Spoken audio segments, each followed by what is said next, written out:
दोस्तों आज हम करेंगे दो पैर वाले और चार पैर वाले जानवरों की संख्या निकालना। तो पहला क्वेश्चन देख लेते हैं। एक पार्क में दो पैर वाले कुछ पक्षी तथा चार पैर वाले कुछ पशु विद्यमान हैं। यदि पार्क में पशु और पक्षियों की कुल संख्या 42 है और पैरों की कुल संख्या 132 है, तब पार्क में पशु पक्षियों की संख्या कितनी है? तो इसे हम सोल्व करने के लिए ना सबको दो पैर वाले या चार पैर वाले पशु पक्षी मान लेते हैं। जैसे कुल संख्या जो उनकी 42 है, अगर दो पैर वाले होते तो वो 84 हो जाते हैं उनके पैरों की संख्या। जो चार पैर वाले पशु हैं उसके हिसाब से इनके पैरों की संख्या 42 चौका 168 हो जाएंगे। तो इनके कुल पैरों की संख्या जो दिया है 132 है। तो इसे देख लेते हैं हम। यहाँ से घटाएंगे थे तो यहाँ तब 48 बचेगा और इसमें से इसे घटाएंगे तो 36 बचेगा। तो इसको हम काट लेते 12 36 12 चौक 48, यानी 3 और 4 का रेशियो आ गया। इनों की जो कुल संख्या आई है 3 और 4 यानी कि 7। यहाँ पर आई है हमारी 7 और इस जगह 42, यानी कि 7 बराबर 42, 1 बराबर 6 के। यदि 1 बराबर 6 के तो 6 18 और 6 24। चार पैर वाले पशु हो जाएंगे 24 और दो पैर वाले पक्षी 18 हो जाएगा। मतलब मोरों के पैर और यह चार पैर वाले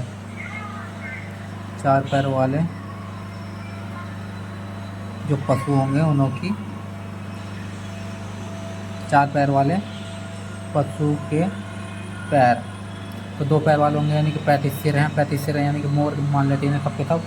तो यानी 35 70 पैर हो जाएंगे। तो इनों के जो पैर हो जाएंगे 35 चौका 35 चौका 70 35 चौका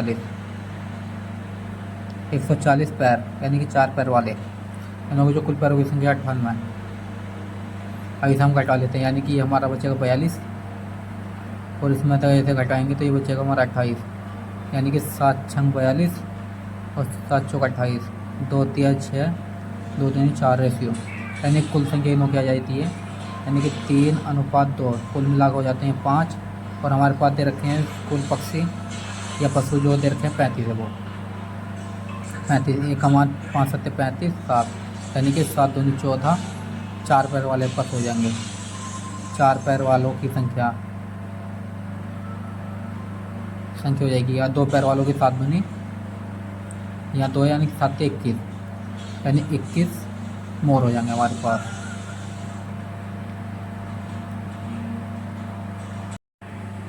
अगला क्वेश्चन देख लेते हैं। यदि एक नल एक टंकी को 6 घंटे में तथा दूसरा नल उसी टंकी को 3 घंटे में भरता है, तो दोनों मिलकर उसे कितनी देर में भरेंगे? हम मान लेते हमारे पास नल एक ए है और दूसरा बी है। पहला मान लेते 6 घंटे में भर रहा है और दूसरा हमारा 3 में। दोनों का एलसीएम ले लेंगे हम, यानी कि 6 यूनिट लेकर पानी उसमें आ जाता है। तो हमारा जो ए नल है वो 1 घंटे में 1 यूनिट लेकर पानी देता है, 2 यूनिट प्रति लेकर पानी देता है। तो दोनों मिलकर उसे 1 और 2 3, यानी कि 6/3 बराबर 2 घंटे में उसे मिलकर भर देंगे। अगला क्वेश्चन देख लेते हैं। यदि एक नल एक टंकी को 12 घंटे में भरता है तथा दूसरा नल टंकी को 18 घंटे में भरता है, तब दोनों मिलकर उसे कितनी देर में भर देंगे?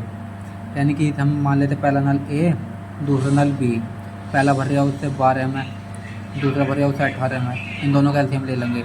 एलसीएम हमारा आ जाएगा 36, 12 36 18 36, यानी जो एक आ जाएगी 12 36 3 और इसकी 18 36 2 यूनिट, यानी कि ये भरेंगे दोनों मिलकर 36/3 तो 5, यानी कि 5 7 35 बच गया कितना 1/5, यानी सब दोनों मिलकर 7 से 1/5 घंटे में भर देंगे।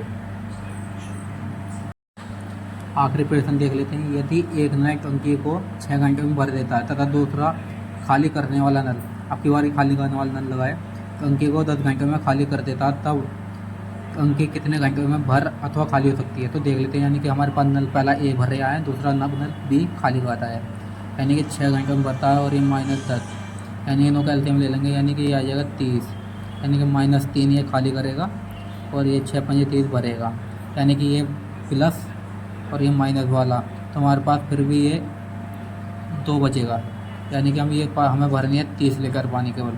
तो 2/30 ये आ जाएगा हमारा 15 घंटे। दोस्तों हमारे चैनल को सब्सक्राइब करें।